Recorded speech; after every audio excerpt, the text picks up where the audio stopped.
Nós vamos abrir a Escritura no livro de Efésios. É o livro que nós estamos expondo todos os domingos à noite nesta igreja. Peço aos irmãos amados que abram em Efésios capítulo 1. Nós vamos ler a partir do versículo 3.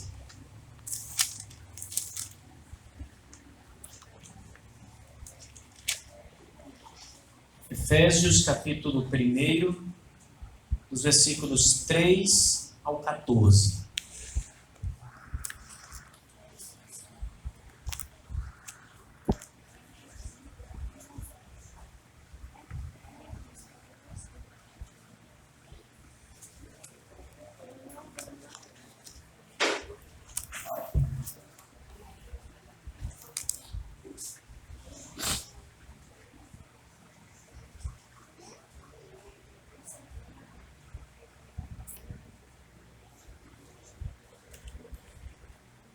Diz assim um texto: Bendito seja o Deus e Pai de nosso Senhor Jesus Cristo, que nos abençoou com todas as bênçãos espirituais nas regiões celestiais em Cristo. Porque Deus nos escolheu nele, antes da criação do mundo, para sermos santos e irrepreensíveis na sua presença. E em amor nos predestinou para sermos adotados como filhos por meio de Jesus Cristo, conforme o bom propósito da sua vontade, para louvor da sua gloriosa graça, a qual nos deu gratuitamente no amado. Nele temos a redenção por meio do seu sangue, o perdão dos pecados, de acordo com as riquezas da graça de Deus, a qual ele derramou sobre nós com toda a sabedoria e entendimento. E nos revelou o mistério da sua vontade, de acordo com o seu bom propósito, que ele estabeleceu em Cristo, isto é, de fazer convergir em Cristo todas as coisas, celestiais ou terrenas, na dispensação da plenitude dos tempos. Nele fomos também escolhidos, tendo sido predestinados conforme o plano daquele que faz todas as coisas segundo o propósito da sua vontade, a fim de que nós, os que primeiro esperamos em Cristo, sejamos para o louvor da sua glória. Quando vocês ouviram e creram na palavra da verdade, o evangelho que os salvou, vocês foram selados em Cristo com o Espírito Santo da promessa, que é a garantia da nossa herança até a redenção daqueles que pertencem a Deus para o louvor da sua glória. Amém. Vamos orar. Obrigado, meu Deus e meu Pai. É uma grande oportunidade que nós temos de exaltar o nome do Senhor esta noite. A tua grandeza, a riqueza da tua graça, e toda a sublimidade que há no teu ser. A igreja se reúne, Senhor Deus, para o louvor da tua glória. Aqui está o povo que o Senhor comprou com o sangue do seu Filho Jesus. Aqueles que o Senhor selou com o seu Espírito Santo.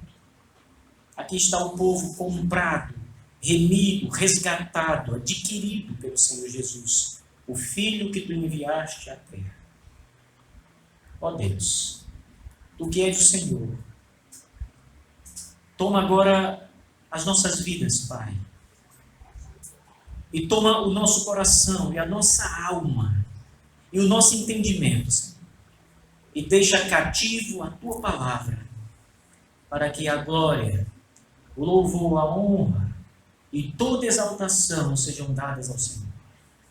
Nós oramos em nome de Jesus, o teu Filho e o nosso Salvador. Amém.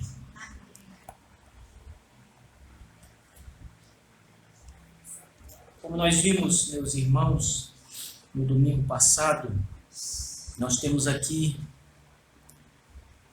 uma carta onde o apóstolo Paulo, de maneira muito emotiva, pelo texto que ele escreveu, de maneira muito sublime. Ele fala de Deus e das obras que Deus realizou aqui pela igreja.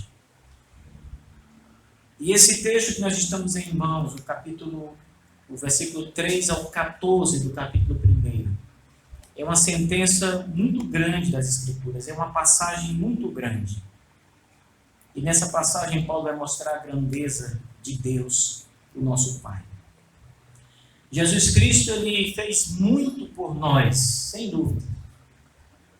O Espírito Santo também. O papel do Filho e do Espírito Santo são muito bem sublinhados por nós, a Igreja do Senhor. Na nossa época, nós sempre falamos muito de Jesus Cristo, da sua obra, da sua salvação, da redenção. E falamos também do papel do Espírito Santo, mostrando como Deus, por meio do Espírito Santo, atua na igreja, tornando a palavra de Deus clara. E não apenas isso, mas imputando em nós a justiça que Jesus Cristo adquiriu na cruz do Calvário. Nós falamos muito sobre o Filho e o Espírito. Mas e Deus, Pai? O que Deus fez pela salvação do homem? O que Deus Pai fez pela salvação do homem? É sobre isso que nós vamos tratar essa noite. A obra maravilhosa que Deus Pai realizou na igreja. Essa grande passagem que nós acabamos de ler, no texto grego, ela é uma única sentença. Ela não tem parágrafos, ela não tem ponto e vírgula. Ela é uma... Paulo abriu a boca e ele só parou no versículo 14. Foi de um fôlego só, ele falou muitas coisas, ele estava certamente movido de fato, de grande emoção, quando ele escreveu essa sentença gigantesca. Para os irmãos terem uma ideia, essa é a maior sentença de todas as Escrituras. É como se você começasse a escrever um texto sem colocar um ponto final. Ele foi sempre acrescentando mais. Ele tinha muito para falar acerca de Deus. Então é a grande sentença das Escrituras. Na nossa Bíblia, se você olhar para a sua Bíblia em português, você vai observar que há algumas diferenças. Na nossa Bíblia tem 3 parágrafos. O primeiro vai do verso 3 até o versículo 6. Aí parágrafo começa no versículo 7 e vai até o versículo 11. E aí temos o último parágrafo que começa no versículo 13 e vai até o verso 14. As traduções mais modernas, até para tornar essa sentença muito longa, mais clara, eles agiram dessa forma. Contudo, nada disso está no texto grego original. É uma sentença só, é um fôlego só, a maior passagem da Bíblia. E Paulo fala isso, meus irmãos, no seu escrito, de uma maneira apaixonada por Deus. O apóstolo Paulo está profundamente comovido por tudo que Deus Pai fez. A igreja. Ele fez por meio de Jesus Cristo, claro, mas foi Deus o Pai quem fez. É por isso que toda sentença, muito mais do que ser uma sentença cristocêntrica, ela é uma sentença teocêntrica. Nós estamos acostumados a dizer que a Bíblia é cristocêntrica, e é de fato. Mas essa passagem em especial, ela é muito mais teocêntrica. Deus o Pai ganha toda a atenção aqui, de modo que o Filho, Jesus e o Espírito Santo, eles vêm secundariamente nessa passagem. Deus o Pai é o grande ator nessa passagem que o apóstolo Paulo escreveu. O grande louvor do apóstolo Paulo nessa passagem é dado a Deus Pai. Sobretudo, o apóstolo Paulo está exaltando e bendizendo a Deus o Pai do nosso Senhor Jesus Cristo e o nosso Pai. É uma exaltação de Paulo a Deus. Isso não quer dizer que Jesus Cristo e o Espírito Santo não recebam atenção aqui nessa passagem, e nem que eles não são dignos de adoração e de louvor. Não é isso que a passagem quer dizer. Não somente nessa passagem, mas em toda a carta aos Efésios, Jesus Cristo e o Espírito Santo são louvados. E a obra de cada uma dessas pessoas divinas, ela é destacada nessa carta. Sem a obra de Cristo e a obra do Espírito Santo, irmãos, não poderia haver redenção. Nós não poderíamos pensar em salvação sem a obra que Jesus realizou e sem a obra que o Espírito Santo realizou também. Foi por meio de Jesus Cristo, da sua cruz e da iluminação do Espírito Santo na mente dos eleitos que Deus, o Pai, imprimiu e redimiu o seu povo. Então, embora haja essa perfeita sintonia na Trindade, né? O Pai, o Filho e o Espírito Santo, eles estão ali em sintonia, eles operam juntos na salvação do homem, mas o louvor inicial que o apóstolo Paulo dá aqui é a Deus, o Pai. Ele é o bendito nessa carta. A carta começa dizendo, Paulo começa dizendo no verso 3, bendito seja Deus e Pai. Ele é o bendito nessa passagem. E hoje a nossa tarefa, meus queridos irmãos, é apresentar essa bela passagem, não de uma forma pormenorizada, detalhada, minuciosa, mas de um modo mais geral, de um modo mais abrangente, mostrando a grandeza do nosso Pai, o nosso maravilhoso Deus. Então nós vamos olhar detidamente para essa passagem, mas não para os detalhes dessa passagem. Nós vamos olhar para o todo. Nós vamos olhar para o conjunto dessa obra, desse grande texto que Paulo escreveu. E eu espero que depois de tudo e durante tudo que nós estivermos falando, nós possamos glorificar o nosso Pai pela obra que Ele fez por nós. Certa vez eu estava lendo um livro de história mundial. Geralmente os livros de história mundial são assim uns calhamaços grandes, às vezes com vários volumes, né? Você vai contar a história do mundo. Então imagine que a história do mundo, 4.000 anos para cá, só para a gente, se for começar dessa data, tem muita coisa para escrever. Mas eu peguei um livro que era mais ou menos umas 300 e poucas páginas. E aquilo me chamou a atenção, a história do mundo, uma breve história do mundo. E eu comprei o livro, vou ler esse livro, deve ser muito breve essa história. E aí, quando eu estou com o livro na mão, e antes de começar a leitura, eu leio tudo que está atrás do livro, na orelha do livro, na contracapa do livro. E eu estava lendo, o autor diz assim, nesse livro: este livro é como ver a paisagem pela janela de um trem em movimento. Aí aquilo me chamou a atenção. Eu nunca andei de trem, mas eu já andei de ônibus, né? E aí eu troquei só de transporte. Eu me imaginei no ônibus, na janela do ônibus, o ônibus em movimento, correndo, e eu olhando a paisagem. E tudo aquilo passando muito rápido. Rapidamente, as montanhas, os lagos, os campos verdes, as casas, tudo passando de maneira rápida.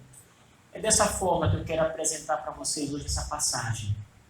Rapidamente, mas tentando apresentar de uma maneira geral o que Paulo fala sobre Deus, o nosso Pai aqui.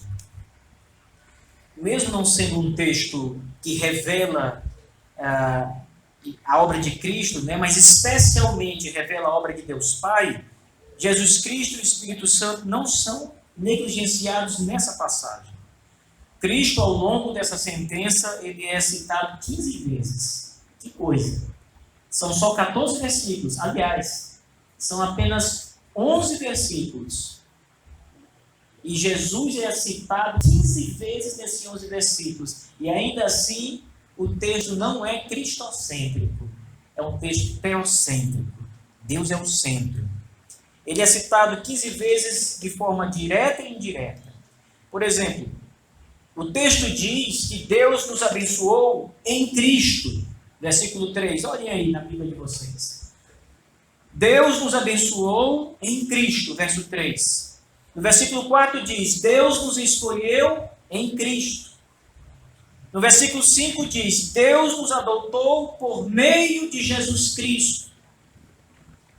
No versículo 6 diz: a graça de Deus nos foi dada por meio do seu amado Filho Jesus Cristo. No versículo 7, diz: Deus nos perdoou os pecados e nos redimiu nele, isto é, em Cristo. No versículo 9, diz assim: Deus estabeleceu o seu bom propósito para a igreja em Cristo. Versículo 9.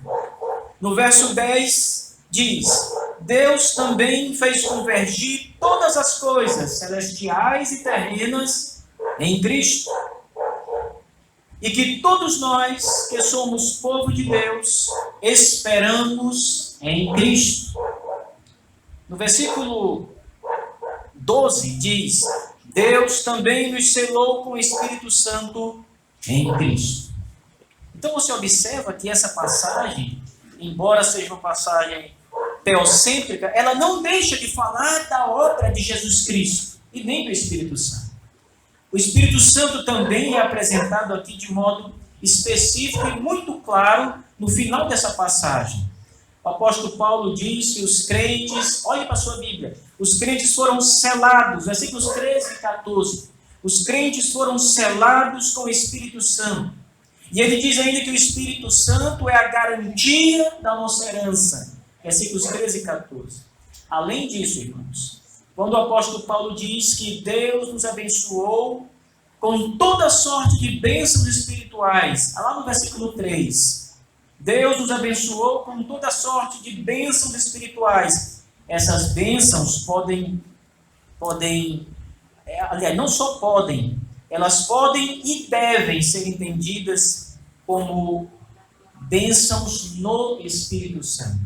Ele nos abençoou no Espírito Santo, com as bênçãos do Espírito Santo, que procedem do Pai por meio do Espírito Santo. Uma boa tradução desse texto diz: nos abençoou com todas as bênçãos do Espírito Santo. Então o Espírito Santo também está presente. Desse modo, em quase todos os versos dessa sentença de Paulo, ele deixa claro que tudo que Deus, o Pai, fez à igreja, ele fez por meio de Jesus Cristo e por meio do Espírito Santo.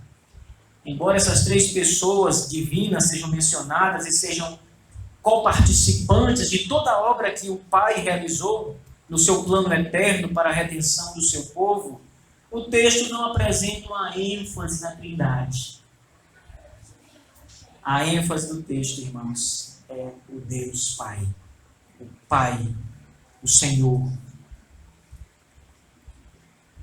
Isso, queridos irmãos, precisa ser muito bem percebido pela igreja. Porque nós, irmãos, muitas vezes negligenciamos o nosso Pai Celestial.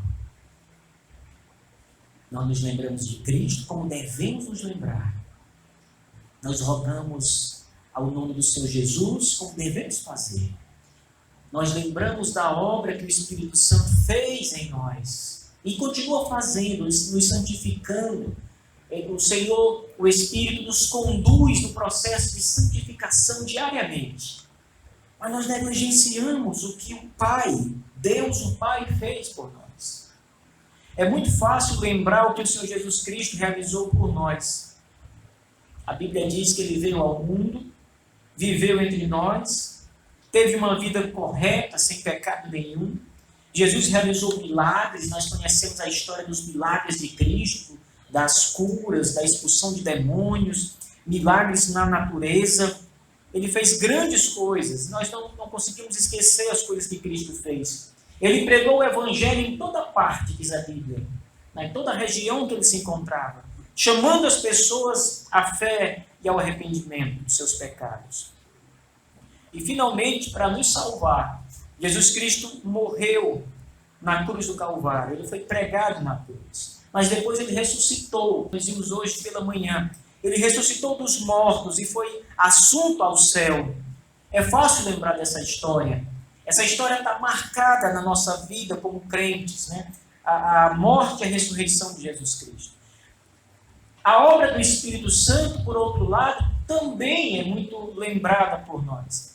Nós temos até no nosso meio cristão igrejas que dão tanta ênfase ao Espírito Santo que são chamadas igrejas carismáticas. São as igrejas que subentende-se, né, entre eles que há uma ação poderosa do Espírito Santo ali acontecendo, de modo que eles ainda creem nos dons contemporâneos do Espírito Santo, na atuação de todos os dons do Espírito Santo. Mas a obra do Espírito Santo ela é muito bem lembrada ainda. O Espírito Santo, diz a Bíblia, que foi o Espírito Santo quem iluminou nossa mente, nos deu conhecimento de Cristo. O Espírito distribuiu dons à igreja e aplicou todos os méritos que Jesus Cristo conquistou na cruz do Calvário em nós, os crentes em Cristo, os que creem no Senhor. A fé e o arrependimento, diz a Bíblia, são dons do Espírito Santo. O novo nascimento é um papel realizado pelo Espírito Santo. É o Espírito quem nos faz perseverar até o fim. E é o Espírito que nos santifica. Há um grande papel do Espírito Santo. Mas e o Pai? Nessa história, onde fica o papel de Deus, o Pai? O que o Pai fez pela igreja? Qual é o papel de Deus Pai em nossa redenção, em nossa salvação? Geralmente as pessoas sabem alguma coisa sobre o que Cristo fez ou sobre o que o Espírito Santo fez. Mas não sabem nada ou quase nada do que Deus o Pai fez por nós. Vamos ver, segundo essa passagem, o que o Pai fez por nós. Deixe eu mostrar aos irmãos como Deus o Pai ganha destaque nessa passagem. Primeiro, note que o texto diz que todas as bênçãos têm origem em Deus o Pai. É por isso que Paulo inicia sua carta dizendo: bendito seja o Deus e Pai do nosso Senhor Jesus Cristo. Perceba que ele bendiz a Deus. Bendito seja o Deus e Pai de Jesus Cristo. Ele está mostrando quem é que está sendo bendito. E ele conclui essa sentença no verso 14, depois de mostrar o quanto Deus tem sido gracioso com a igreja e com todo o povo dele. Ele conclui declarando as coisas que Deus fez. E tudo que Deus fez, ele fez, diz Paulo, para o louvor da sua glória. Então ele começa bendizendo a Deus e termina dizendo: todas as coisas são para o louvor da glória de Deus. Em outras palavras, irmãos, a salvação da igreja, que é totalmente realizada por Deus o Pai, redunda no louvor e na glória do próprio Deus. A sentença, de um modo mais geral, a gente poderia dizer isso. A sentença afirma isso. Essa afirmação, essa última afirmação referente a Deus se repete 3 vezes nessa sentença. No versículo 6, olhem, está escrito que tudo isso, a eleição, a predestinação, é para o louvor da sua gloriosa graça. No verso 12, quando o plano de Deus Pai é mencionado, ele acrescenta que é para o louvor da sua glória. E no verso 14, Paulo lembra que nós, os que cremos em Cristo, estamos assegurados pelo Espírito Santo para o louvor da sua glória. Tudo, irmãos, absolutamente tudo é para a glória de Deus, o Pai. Todas as coisas.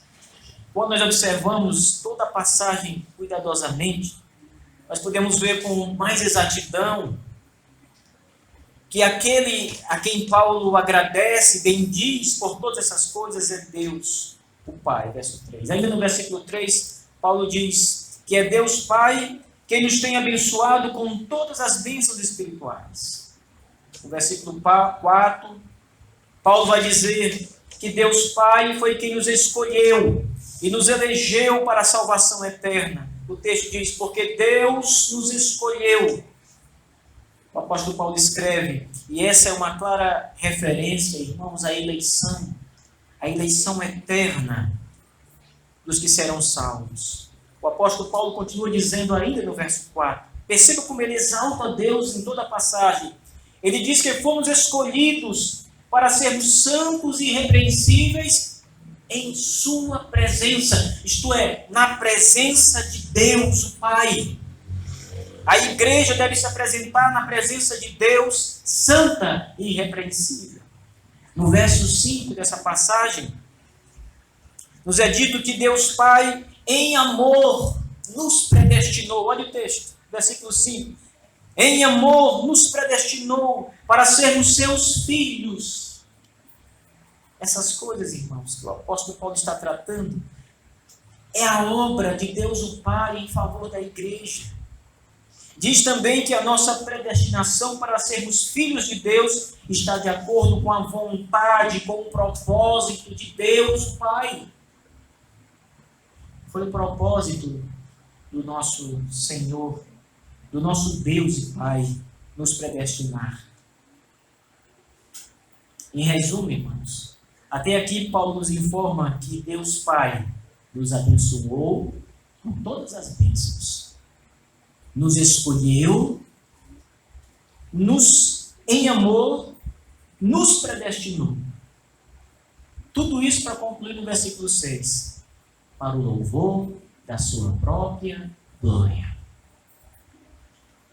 Se alguém perguntar para você sobre a obra de Deus, o Pai, não é a obra de Jesus, não é a obra do Espírito Santo, mas a obra do Pai. O que o Pai fez na sua vida? Você vai dizer, Ele tem me abençoado. Pai do nosso Senhor Jesus tem me abençoado com toda sorte de bênçãos no Espírito Santo. O Pai do nosso Senhor Jesus Cristo me escolheu para a salvação. O Pai do nosso Senhor Jesus, Deus, o nosso Pai, me amou. E Ele me predestinou para a vida eterna, me predestinou para a santificação, para ser uma pessoa irrepreensível na sua presença, com a obra que o Espírito Santo realiza em minha vida. Ele fez muito por nós. O apóstolo Paulo continua no verso 7. Ele lembra que foi por causa das riquezas da graça de Deus, o nosso Pai, que obtivemos o perdão dos pecados e a redenção. Às vezes, irmãos, nós esquecemos disso. Às vezes nós pensamos nos nossos pecados e pensamos no perdão que Deus nos dá. Deus nos perdoa. Mas nós esquecemos que Ele nos perdoa pela riqueza da sua graça. Ele nos perdoa não porque nós merecemos o perdão, mas porque o Pai é gracioso, irmãos. E é a riqueza da sua graça que leva a Ele a nos perdoar das nossas ofensas. Foi Deus quem mandou o seu Filho para morrer por nós. E isso revela toda a riqueza dessa gloriosa graça de Deus. No versículo 8, o apóstolo Paulo diz que essa graça foi derramada sobre nós por Deus o Pai. No verso 9, Deus nos revelou o mistério da sua vontade. Observe, irmãos. Por meio de Jesus Cristo, agradou ao nosso Pai Celeste nos revelar o mistério, Paulo chama de mistério, da sua vontade. Conhecer a vontade de Deus em nós, para nós. No versículo 10, somos informados que Deus Pai decidiu que todas as coisas convergissem em seu Filho, o nosso Senhor Jesus Cristo. E o Pai também determinou que tudo se estabelecesse por meio de Jesus Cristo. Então, quando você pensar no Senhor Jesus, na grandeza do nosso Senhor Jesus Cristo, no poder, lembrem, no plano eterno do Pai, Ele estabeleceu que de fato tudo convergisse em Cristo Jesus e tudo se estabelecesse em Cristo Jesus. No verso 11, nós somos informados que Deus, o Pai, tem um plano eterno. Esse plano inclui a nossa eleição e a nossa predestinação. Não há como negar isso, porque essa passagem é muito clara. Ela diz com todas as letras, porque Deus nos escolheu, Deus nos predestinou. Está escrito, irmãos. Não há como fugir dessa verdade. Antes que alguém possa ficar chocado com essas afirmações, o apóstolo Paulo esclarece que Deus fez isso. Observe, porque Ele faz todas as coisas segundo a sua própria vontade. Se você fizer a seguinte pergunta: por que Deus, o Pai, lhe predestinou para a vida eterna? Por que Deus, o Pai, me escolheu? Talvez você já tenha feito várias análises, autoanálise, e tenha encontrado em você somente o pecado, a miséria, a desobediência. E você então pergunta: mas por que eu fui escolhido? Eu sei que eu não mereço. Eu sei que eu não tenho obras para apresentar diante de Deus para que Ele possa se agradar de mim e dizer: eu vou te escolher para ser salvo, porque você merece, você tem feito coisas boas. Se alguém perguntar por que Deus escolheu você, você diz: porque essa foi a sua vontade.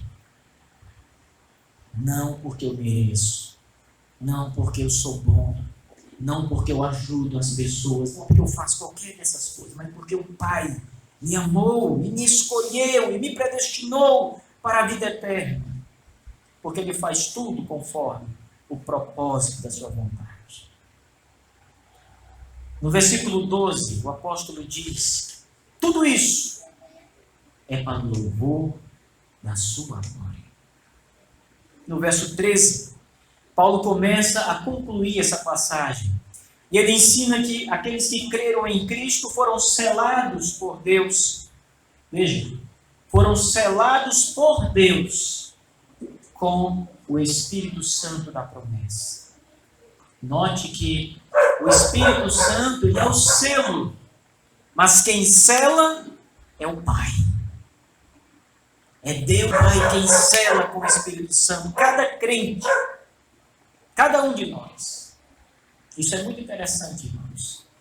O selo, ele é um tipo de marca. É como se fosse um carimbo. E nos dias do apóstolo Paulo, quando alguém ia mandar um documento, uma carta, alguma coisa, e para que essa carta não corresse o risco de ser lida por outra pessoa, especialmente os reis faziam isso, eles mandavam uma correspondência e o mensageiro saía decrepado para entregar a correspondência até o destinatário, mas para que o mensageiro, por curiosidade, não lesse a mensagem, e para que o destinatário soubesse que a mensagem não foi violada, o rei colocava o seu selo, era um selo de cera quente. Eles pingavam cera quente na emenda do papel. Então, quando o papel emendava com uma folha na outra, eles colocavam aqui um montão de cera quente para colar. E o rei vinha com o seu anel, e então apertava e tirava.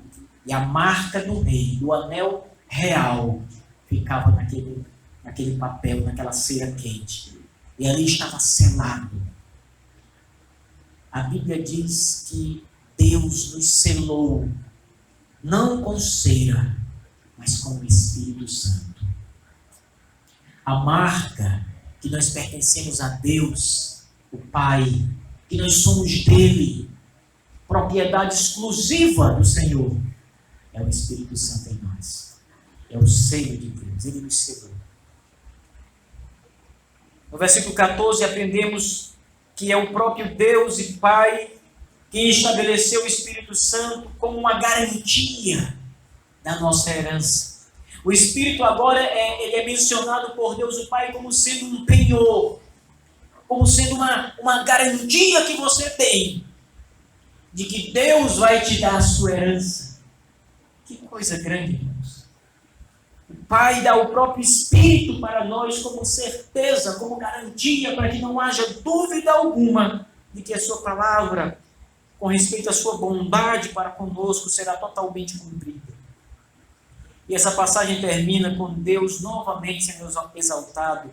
Paulo menciona pela terceira vez que tudo isso foi realizado em favor da igreja, do começo ao fim, para o louvor e a glória de Deus, o nosso Pai.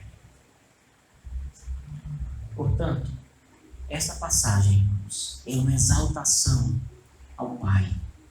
Bendito seja o Deus e Pai do nosso Senhor Jesus Cristo. E então Paulo prossegue dizendo, tudo que Deus, o Pai, fez. Aí ele vai mostrar, ele fez por meio de Cristo. Ele fez por meio do Espírito Santo. Mas tudo foi o Pai quem fez. É isso que Paulo está dizendo. Apresentando Deus dessa maneira tão gloriosa. Não é só aqui que o Pai é exaltado. Se nós lermos as Escrituras com muita atenção, irmãos, nós vamos ver que toda a Bíblia é um livro de louvor e exaltação a Deus. A própria vida do nosso Senhor Jesus Cristo é um louvor e exaltação a Deus, o nosso Pai. A maneira que nós oramos, quando você ora, quando eu oro, quando a igreja se reúne para orar, nós não oramos de forma cristocêntrica.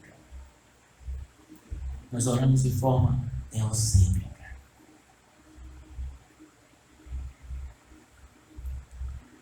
Nós temos Jesus Cristo como o mediador nas nossas orações, como intercessor nas nossas orações.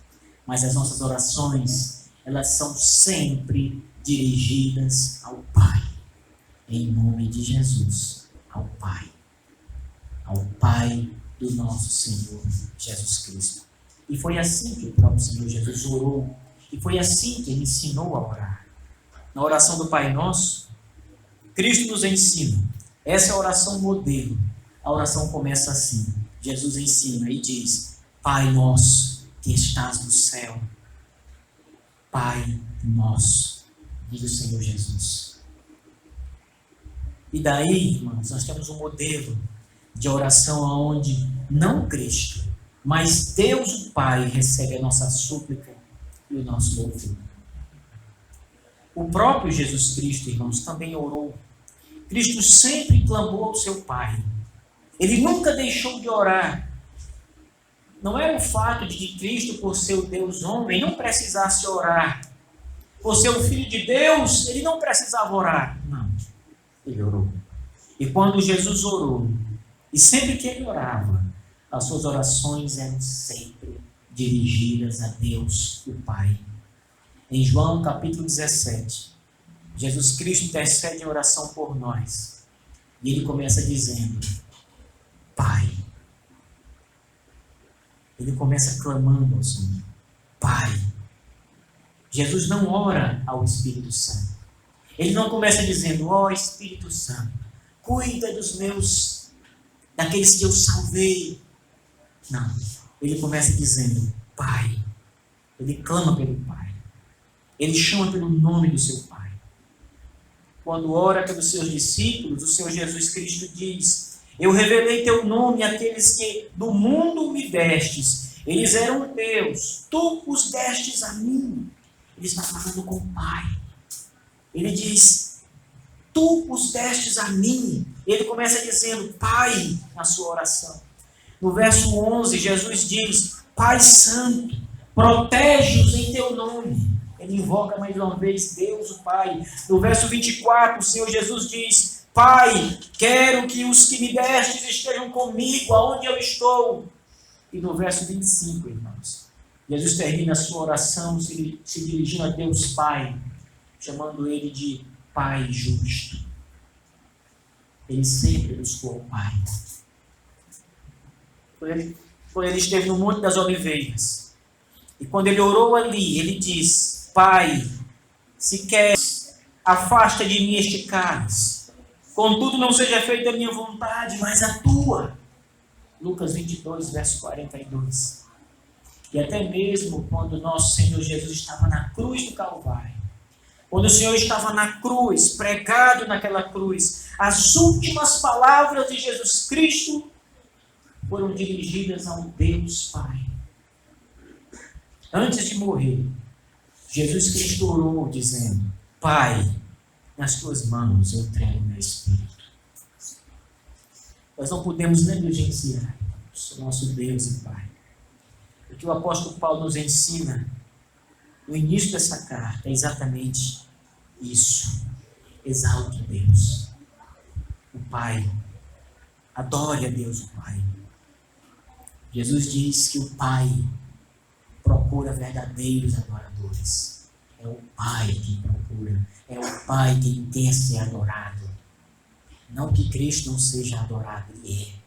Mas Ele diz aqui, porque o Pai procura os verdadeiros adoradores, que o adorarão em espírito e em verdade. Somos apresentados ao Senhor de todo o universo nessa passagem, que arquitetou e executou o maior plano que sempre existirá. O plano da nossa salvação. Por isso, irmãos, louve a Deus Pai por todas as coisas. Lembre que foi Ele que nos escolheu e nos predestinou em Cristo para a vida eterna.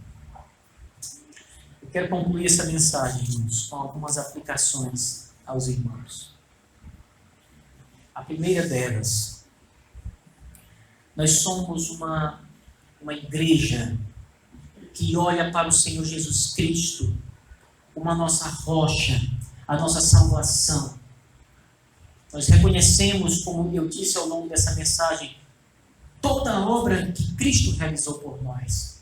Reconhecemos o seu sacrifício e o adoramos por isso, louvamos o nome de Jesus. Todos nós somos gratos à obra de Jesus, a Cristo, na verdade, não a obra, mas ao próprio Cristo, a obra que Ele fez por nós.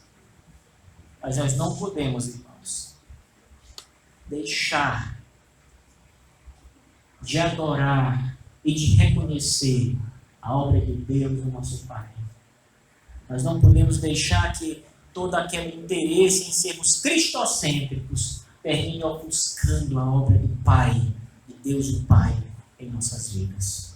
Isso seria pecado. Nós não podemos permitir que isso aconteça. Segundo, assim como Paulo, que explode em exaltação a Deus o Pai aqui nessa passagem,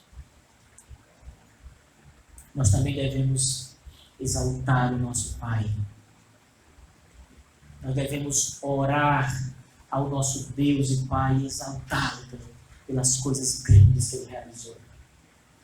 Às vezes a nossa mente está sempre ligada a Cristo, como eu disse, mas agora eu quero pedir aos irmãos que lembrem do que o Pai realizou por vocês. Se hoje vocês estão aqui na igreja e são lavados e remidos pelo sangue de Cristo, é porque o Pai precisou enviar o próprio Filho, o único Filho, para morrer em seu lugar.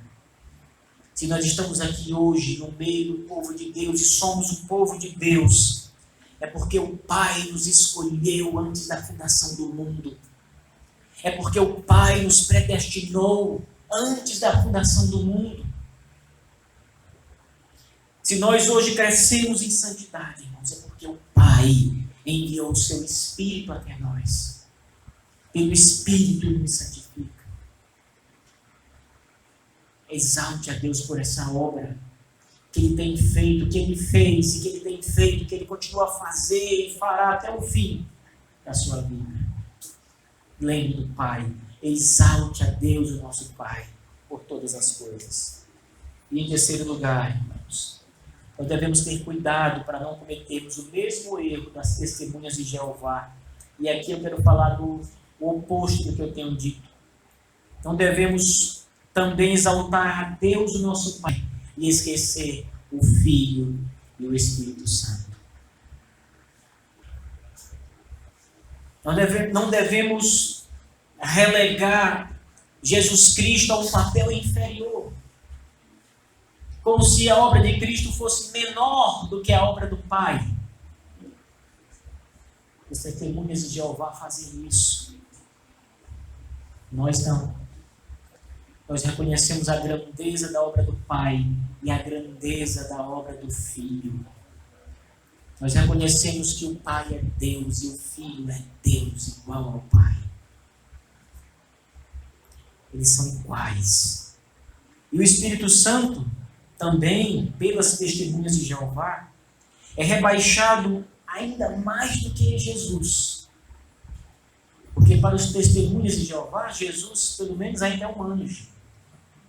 Ainda tem personalidade, ainda é um ser pessoal. Mas o Espírito Santo não.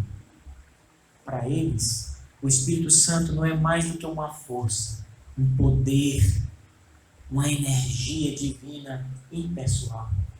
Ele não é uma pessoa divina. Ele é uma energia, como a energia elétrica é uma energia. Não. Estão errados. Lembre. Exalte ao Pai, exalte ao Filho e exalte ao Espírito Santo. As três pessoas divinas são iguais em tudo. Devemos dar a mesma glória aos três, Pai, Filho e Espírito Santo.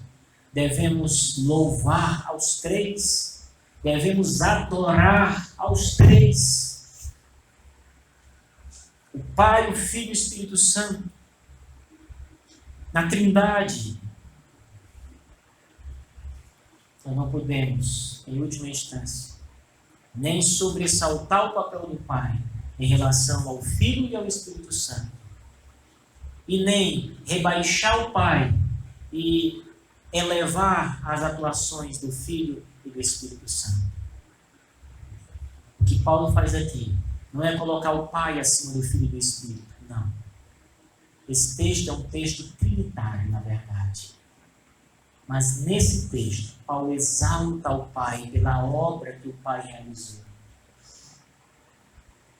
Ele realizou essa obra em Cristo e realizou essa obra no Espírito Santo, em nós, na igreja. Por isso, irmãos, atente bem para isso. Pense nessas coisas. E que Deus, o Pai, possa abrir nossa mente, nosso entendimento e o nosso coração para exaltar. Que Ele se revele mais e mais na sua palavra a nós, o seu povo, a igreja. Amém. Que Deus seja louvado.